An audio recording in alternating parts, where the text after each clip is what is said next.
The yoni is a stylized representation of female genitalia, representing the goddess Shakti. Shakti is the Hindu personification of the Great Mother.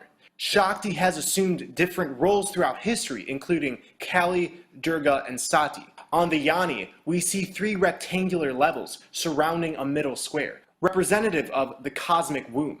In Hindu philosophy, yoni is the origin of life. From Central America, we have the Hunab Ku symbol. It symbolizes the source, the womb of creation.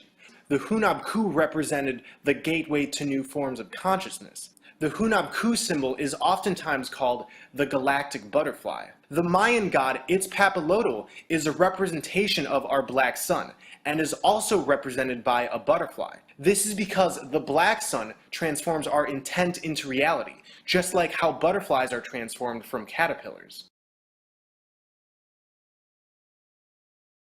It's said that Itzpapalotl wore an invisible cloak so no one could see her, meaning the black sun is currently out of our physical perception. She is ruler of Tamoanchan. According to the Florentine Codex of Sahagun, Tamoanchan means we go down to our home. Tamoanchan, ruled by Itzpapalotl, is a paradise for the gods. This paradise being down, home of the gods, Itzpapalotl being the transformative butterfly, this is all talking about the paradise beneath our feet, where the physical black sun resides, through the cosmic womb, the hole at the center of our plane. Like the name Tamoanchan means, we go down to our home.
Let's get back to Ground Zero. I'm sure a lot of you were thinking about the 9/11 memorial in New York titled Ground Zero.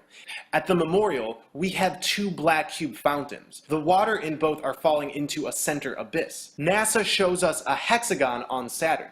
And like I've said in previous videos, we're inside of Saturn right now. The Star of David is representative of this hexagon, and it's everywhere around us in various forms.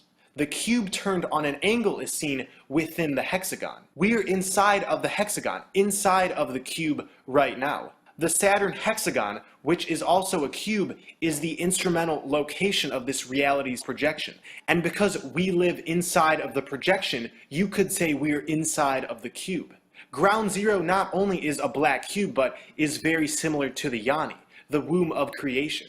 This monument is telling us the same story. Go to the center.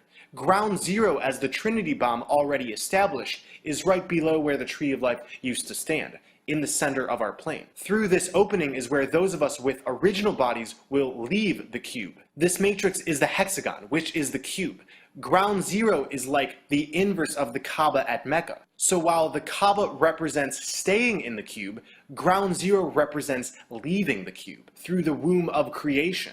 Here are the coordinates of the Ground Zero monument. Reduced once, we get the numbers 21 and 7. Both of these numbers divide evenly by 7, so we get 3. 3 is the Trinity. 7 is Oz, the land of Osiris. And to enter this land, we must go where there is zero ground, the holy opening. The mythical paradise of Hyperborea is through this opening. Hyper means beyond, and Borea refers to the aurora borealis that shoots out of the center.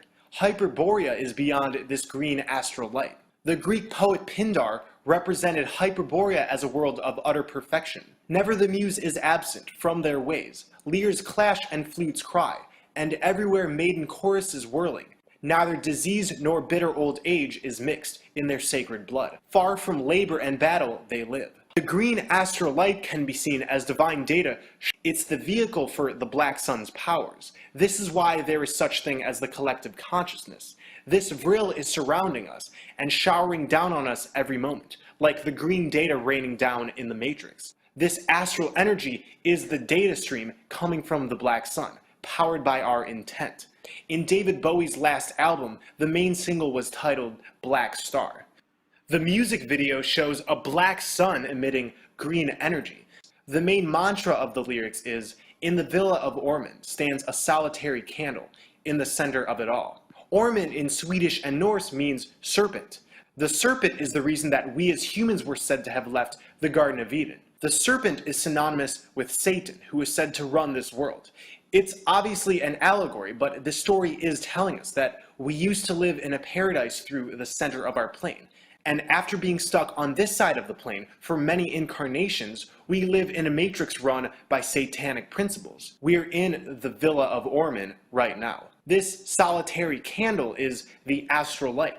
It's in the center of it all. Bowie is trying to tell us with this video and cryptic lyrics that at the center of our plane is the exit out of this matrix. We are in the Villa of Ormond right now. Through the exit hole is the land of perpetual twilight. When we leave this place, we will actually see the black sun looking pretty much identical to what Bowie's video has presented. The single's artwork shows an indentation at the center of a grid. There's a grid placed on this plane. Right now, we are on the grid, on the checkerboard. Through the center is the way out of the grid. Bowie's message is clear. When we go through this vortex, up becomes down. In Black Star, Bowie says, "We were born upside down, born the wrong way round." In Pirates of the Caribbean at World's End, this concept of being upside down is apparent. The pirates are trapped in Davy Jones's locker, which is the land of the dead. Jack Sparrow deciphers a clue on a map, realizing his ship must be capsized to return to the living world. Now up. Down. Right before shifting dimensions, there's a green flash in the distance, the same emerald color as the astral light, the aurora borealis. You could say we're in Davy Jones's locker right now, and we must go down to come up. We're not supposed to be in a place that's based on money, time, limitation, all these things that make our divine essence uncomfortable. Our genetics have been altered to contain reptilian DNA. Our brains have a reptilian core to them that is responsible for fight or flight, so our own bodies and minds are at odds with themselves. Duality is an illusion, but it's easy to see things as dual when we're locked in these bodies. For many of us, we will be placed back into our original bodies. We've been uploaded into this reality and remain sleeping, just like in the Matrix or in Avatar. We are supposed to go through the gateway at the center and drink from the living water so we can achieve everlasting life and get out of this matrix. And that's why our compasses tell us to come pass. The arrow is guiding us to our destination.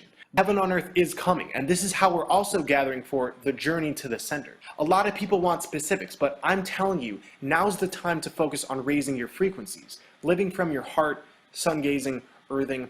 And if you feel inclined to, start making videos about this. You can use my content as much as you want, and the more people we have helping out, the sooner this mass exodus to the center will initiate.